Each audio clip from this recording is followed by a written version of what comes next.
Welcome to the Hormone Optimizing Warrior MD, your reliable and trusted source for information on hormone therapy for menopause and beyond, and on how to advance into the second half of your life with confidence and optimism, knowing your hormones are optimized and balanced with everything else in your body. Whether it is hormone therapy, peptide therapy, laser therapy, or some other new technology applicable to maintaining our vitality, mental and physical strength, you will hear all about it in this podcast. Hello there. In today's episode, I'm going to talk about osteoporosis prevention. And you might be thinking, oh, thank God we got here. And I did take a little longer to get here because I first wanted to discuss the root cause of osteoporosis, what is important to know about it, how to diagnose it, and talk a little bit about what puts women at risk for falling and for breaking a major or minor bone. It doesn't really matter. Breaking a bone is always a huge inconvenience. I ended last week's episode telling you about one of my social media shares and how I'm going to continue this week with this specific incident that happened to me while I was walking Scarlett one morning about a year or so ago. Now, to give you a little context of why I want to talk about this incident, the point I made on social media was about the extraordinary value of having good muscles wrapped around a woman's joints and offering your bones the very much needed protection from impact when you actually fall or come in forceful contact with a blunt object. It is clear we require optimal or at least reasonable flexibility to protect both our joints and our overall body from major trauma and avoid a bone breaking or one or more ligaments being torn or cartilage being fractured, shredded, or torn to pieces. So we need the flexibility and we need muscles. The bones are crucial, and we're talking about bones still, but our muscles provide critical protection against having a fracture when we fall. And this is how most fractures happen. You fall, you break something.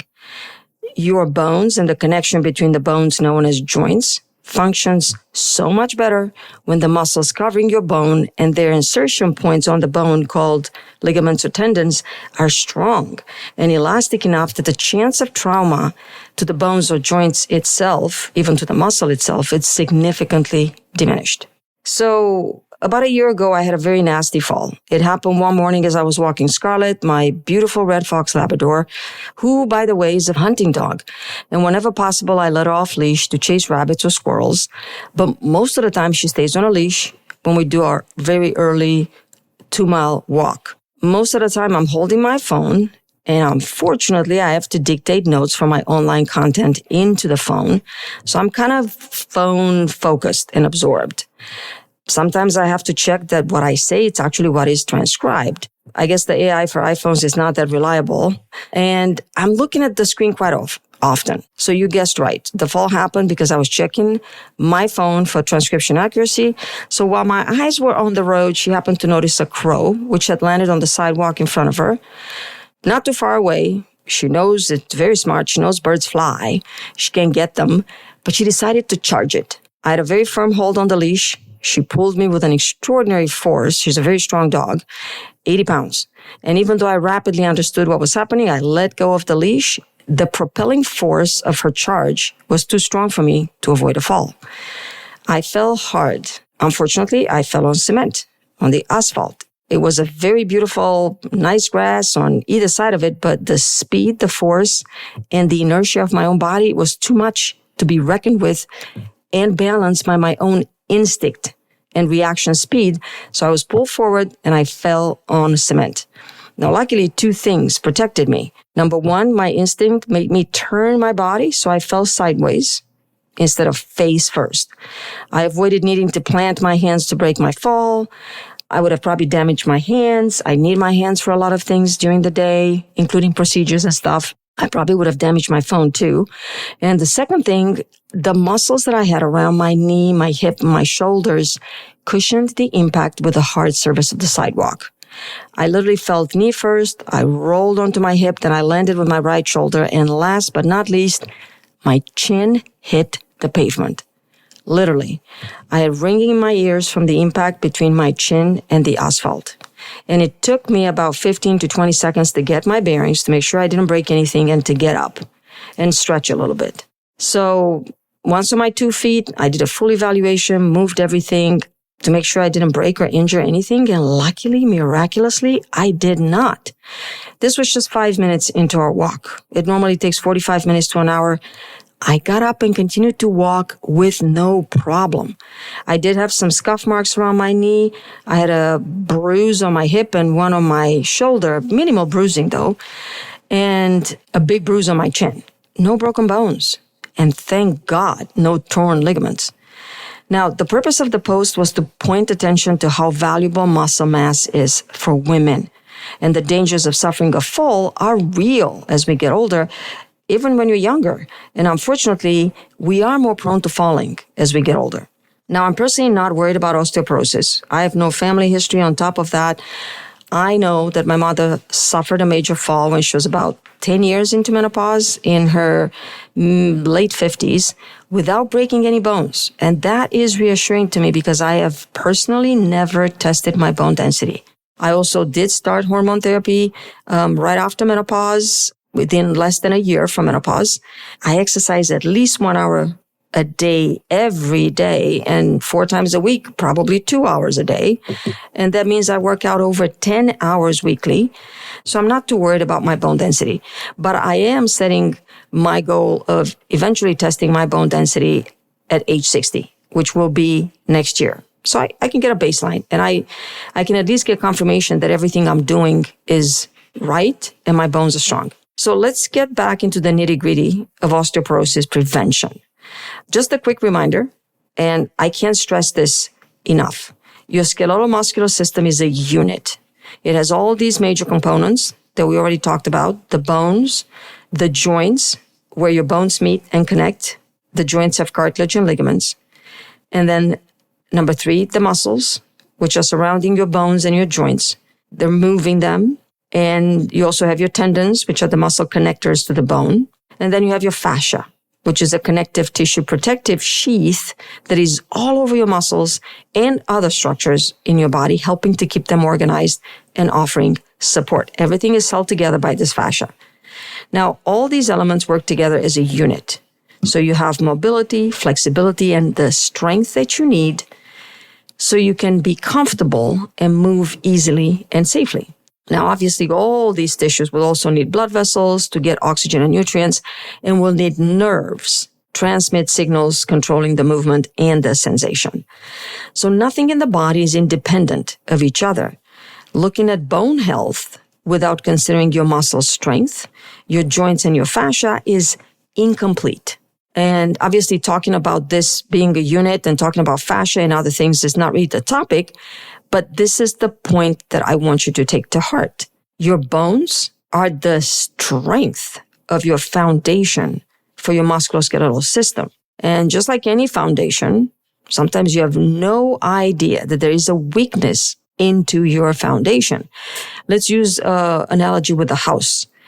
You have a beautiful house, you have the neighbor's house, and one day there's an earthquake or a powerful storm, the house crumbles down. And in your neighbor's house, weathered the earthquake or the storm just fine. Same house, very similar. We humans tend to ignore foundational systems like our bones, our heart, our digestion, our immune system, and our brain, just to use a few critical examples, until we have a major problem. But if we care enough to understand how critical these systems are for our survival and optimal functioning, then we would hopefully invest more energy in maintaining them or doing things that support their normal function rather than just wait for the break, wait for the dysfunction, and hope it will be easy to fix and restore back to normal. And again, I hope this podcast is a constant reminder for you of how important it is to think about your health every day. Take stock of where you are and how you feel. And here's the problem with the bones. They will never give you any notice that there's something wrong until they break. And that is why evaluating your bone density is useful, and investing in your bone little by little every day, which we're going to talk about in a minute, is also highly important. So to move on, take stock of your body's shape. your muscle strength and ask yourself, how protected are you naturally by your own muscles, by your own flexibility, by your own joint functionality in case you suffer a fall. So right before talking about prevention for osteoporosis, I was talking about my personal fall while I was walking Scarlett. Again, I had no idea that was going to happen. I go on that walk every single day, and you don't think you're going to fall. There's no way to be prepared for it. So I just want to remind you the statistics around women and falling. A woman past age 60 has a 1 in 4 chance of suffering a fall every year. And the risk of falling increases as a woman advances in age and goes beyond 70 into her 8th decade of life. The chance becomes 1 in 2 of suffering a major fall every year. If you think, well, that's just 50%. I have a 50% chance of not falling. That's true. But that is just for 1 year. So if you haven't fallen that year, you could suffer a major fall the next year. This is serious. There are many reasons why women are prone to falling. I think you know all of them, but just in case you don't, I'm just going to remind you really quick why we women are more prone to not just falling, but injuring ourselves more easily and suffering major consequences. We have much weaker bones as we age. And yes, fractures are due to loss of estrogen, and the loss of estrogen itself is not a reason why women are more prone to falling, but it is the number one reason why older women who fall are more likely to suffer a fractured bone. Women develop weaker muscles, and the loss of muscle mass is probably the main reason why women fall more easily and why their risk of falling increases as they get older. I love talking about the muscle. They're very important. And your muscle strength will actually determine your longevity. You need strong leg muscles and very strong core muscles to keep you steady during your various activities and to help you correct promptly a small wobble or minor loss of balance when something or someone bumps into you or makes you lose your balance or you trip and fall. Strong muscles help you respond to these kind of circumstances, allowing you to effectively correct the destabilizing force by taking just a quick step to reestablish your balance. So the weaker your muscles are, the less stable your stance is going to be, and you will be much less able to correct the loss of balance promptly, as your mobility speed is also going to be impaired when you're weaker. Women have osteoarthritis as they age. So a woman's gait and mobility are very, very intimately connected and dependent on the health of her joints. Obviously, muscles are important, but muscles are no use if a major connecting joint is unstable due to torn ligaments and loss of cartilage in certain areas, or a major joint like your ankle, your knee, or your hip is painful due to inflammatory changes. The statistics are impressive. Some studies estimate that by age 85, as high as 60% of women will have signs of osteoarthritis in at least one joint. And a very significant portion, maybe half of these women, will be symptomatic. Symptomatic arthritis with functional impairment, particularly knee osteoarthritis, is very common for women after menopause as they age. So invest in your quads and your hamstrings. Okay, so again, why I'm talking about this weak muscles, inflammatory arthritic changes in the joints that women suffer as they age, because all of this makes us more prone to falling and breaking a bone. So now let's talk about the top strategies that are necessary for you to think about in order to prevent osteoporosis.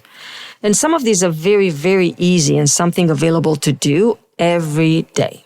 Number one, get enough vitamin D. I talked in the past about how vitamin D does many things in your body, including supporting your bone strength. As a reminder, your vitamin D works by increasing the availability of calcium from your intestine. As you know, you need calcium for bone mineralization. Vitamin D will support the ongoing process of bone remodeling, will keep your parathyroid hormone in a normal range. It regulates your parathyroid hormone. And as you know, and I've told you before in the previous episode, your parathyroid hormone is responsible to increase your bone breakdown and maintain normal blood calcium, which is needed for the rest of the body to function normally. So how do you get vitamin D? Well, everybody knows that, right? You get vitamin D from sunlight, but that's highly dependent on where you live and how much skin coverage do you have when you actually get exposed to the sun and how much sunscreen do you use, and depends on the season. Most likely people living in California are going to get much more vitamin D exposure than people living on the East Coast or in northern Canada. What about some dietary things that you can do on a daily basis? Well, calcium would be number one. You need to get enough calcium from your diet, which will come from either dairy, leafy greens, or almonds. These are three very good sources of calcium. Now, for people like me who do not drink milk, what about cheese? There's lots of calcium in cheese as well as yogurt. If you have a taste for sardines, especially the ones that have bones in it, they are a very good source of calcium. For women who are vegetarian, there's lots of very good calcium sources in fortified plant milks, like almond milk, soy milk, rice milk, and as well as fortified tofu. It's actually made with calcium sulfate. All of these are very good sources of calcium. Now, if you don't like any of these, then your leafy greens like kale, collard greens, and bok choy will have plenty of calcium. And other sources would be white beans, chickpeas, tahini, sesame seeds, almonds, like I said before, dried figs, and even seaweed. I don't know how many of you eat seaweed. Not that many, probably. Consider pairing your calcium with vitamin D, either that or sun exposure. Remember, your vitamin D will always act on improving calcium absorption. So take them together. And vitamin D is better with K2. Also, something to consider for vegetarians, a lot of the greens and the grains that are a good source of calcium might actually contain oxalates. And these oxalates actually reduce the calcium absorption. Make sure your diet is balanced, and perhaps look up online the content of calcium or the oxalate of that specific food. Check labels. Your very smart AI ChatGPT can give you a diet plan if you tell it what you want. So things are becoming easier and easier to plan. Another dietary consideration is protein intake. We need protein to support a normal bone health. And obviously, we need protein at the same time we provide our bodies with the calcium, with the vitamin D, with the magnesium, and the K2, because all these nutrients are necessary to maintain the bone strength. Now, you may not remember, but I did talk about this quite at length. I spoke about how important protein is for bone strength because it builds your bone matrix. Your bones are largely mineral, but they have a collagen-based matrix that provides structure for all the mineralization and the amino acids from your dietary protein intake. And you need the protein to supply the building blocks for this matrix that the mineralization of the bone happens on. So adequate protein intake is essential for bone strength. I also talked about bone remodeling, osteoblasts, osteoclasts. The osteoblasts make bone, and osteoclasts remove old, bad bone. Your bone is constantly being fortified and solidified by this bone remodeling process, which removes the old, inadequate, weak bone and builds new bone. Without adequate protein combined with adequate calcium and vitamin D, this process of bone remodeling is not possible. You can have all the hormones in the world. If your diet is poor, it's not going to work. On the other side of the same token, you can have the most beautiful dietary intake and protein. If you don't have the anabolic drivers of the bone remodeling, that might be a problem. So we also talked about how protein intake is what supports your muscles. I talked about the muscle until I was a little blue in the face and you probably got a little bored, but that's only because muscle is so important. So we talked about dietary intake. We talked about vitamin D. What about exercise?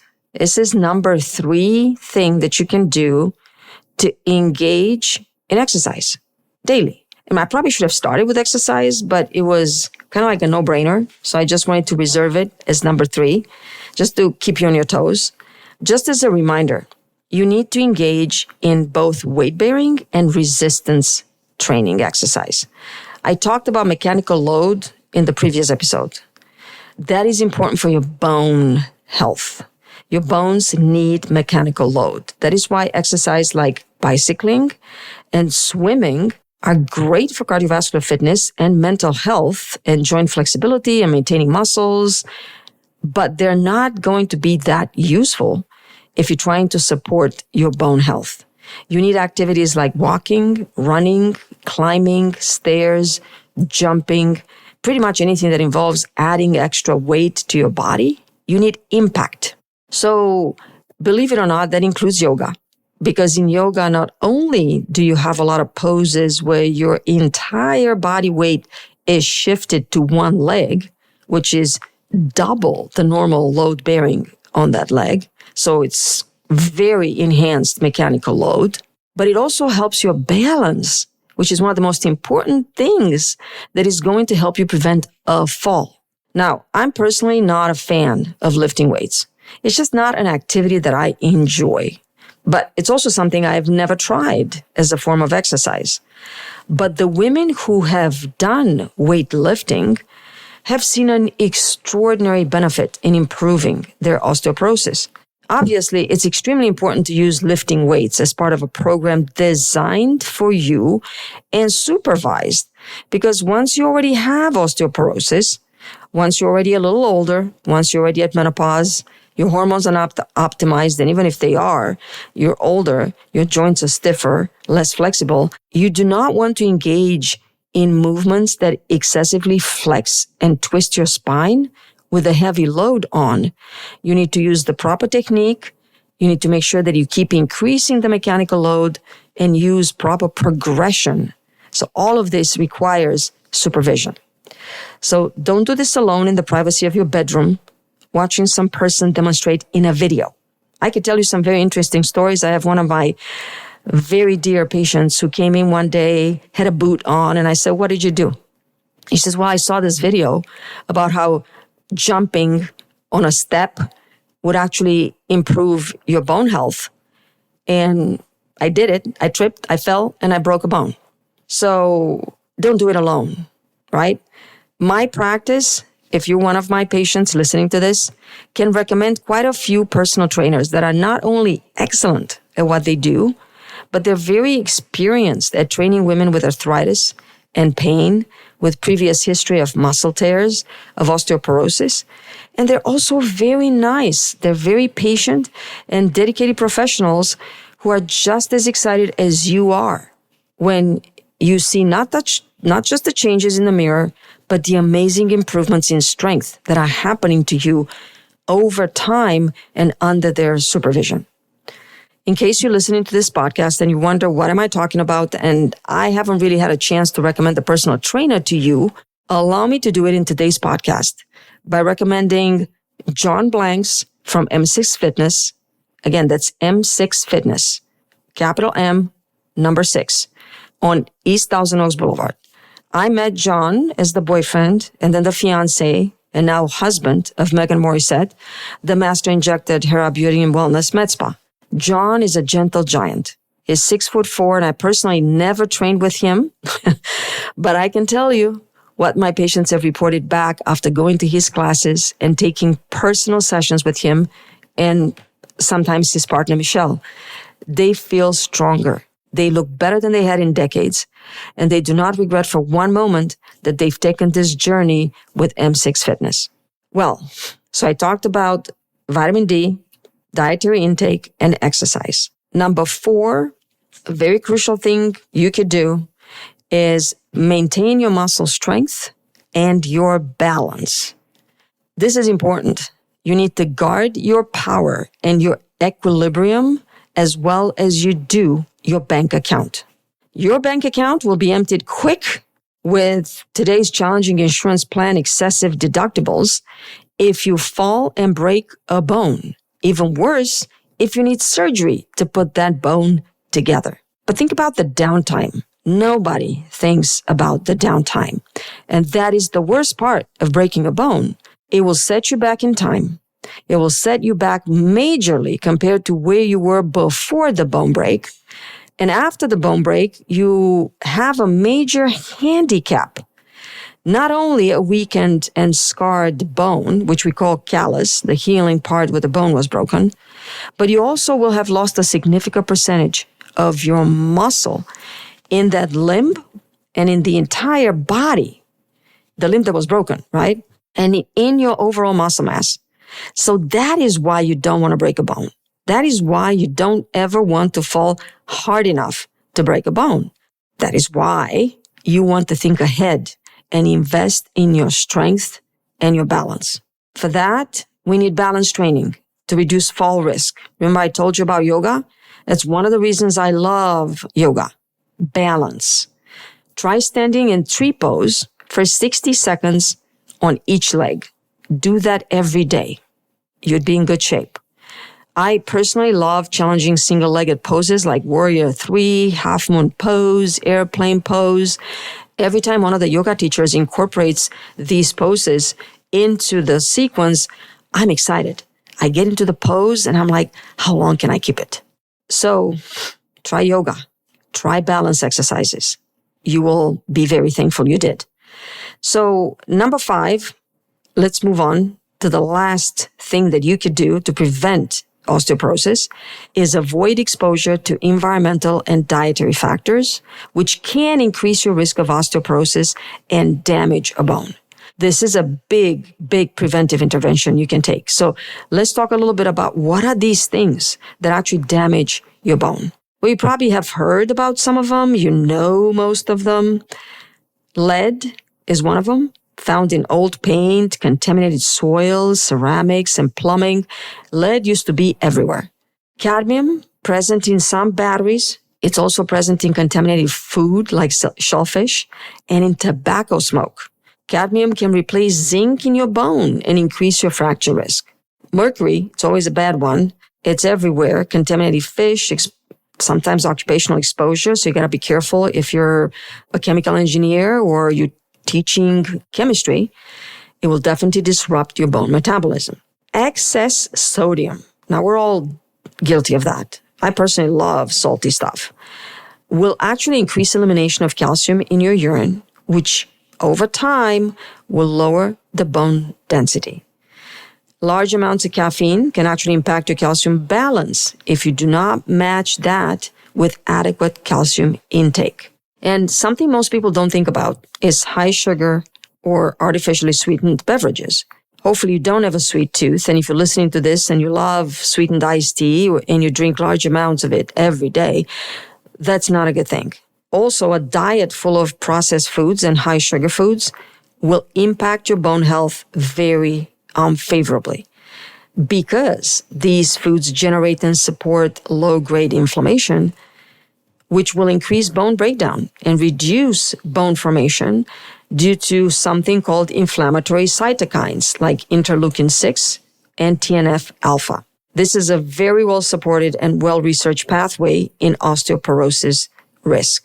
More so, a diet high in acidic foods from too much protein or very grain-heavy and processed food with very few fruits and vegetables will unfortunately make the body want to buffer the acids in this diet with minerals from your bone.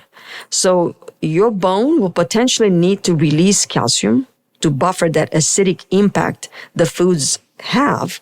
And if you do that over time, not just a little dessert here and there, if you do it every day, it will weaken your bones. Again, this is not necessarily the case of people who have a variety of foods in their diet, but mainly for people who keep eating the same thing over and over again, which involves processed foods or foods cooked for you that you pick up from the store, from a restaurant. We're all guilty of liking certain things and want to have more and more of those things. So please be aware of that. So just to recap, the 5 strategies you need to be aware of and implement daily to prevent osteoporosis are avoiding exposure to bad things, not eating or drinking bad things like lots of alcohol, working on maintaining your muscle strength and your balance, exercising every day, eating a diet rich in calcium from natural sources, paired with magnesium, zinc, and other minerals, as well as a diet with enough protein intake to support good bones and good muscles, and getting enough sun. And if that's not possible, just supplement with vitamin D. Now, I will end here for this week. We'll continue the discussion on this topic, the osteoporosis. It is a very important medical condition, and it should not be minimized because it can have such dramatic consequences for women's health and their ability to live a long, functionally optimal life. Next week, I will talk about how to treat osteoporosis if you have been diagnosed or what to do if you have osteopenia. Thank you for the time and energy you spent listening to my podcast. If this episode or another have caught your attention and delivered valuable information you have not heard anywhere else, and if you feel I have succeeded in my mission to provide the how to stay healthy and age beautifully, please leave me a review. And any suggestion to improve the podcast will help make it better for you and for others. You can send my staff a message directly by sending an email to receptionist@herahealthcare.info.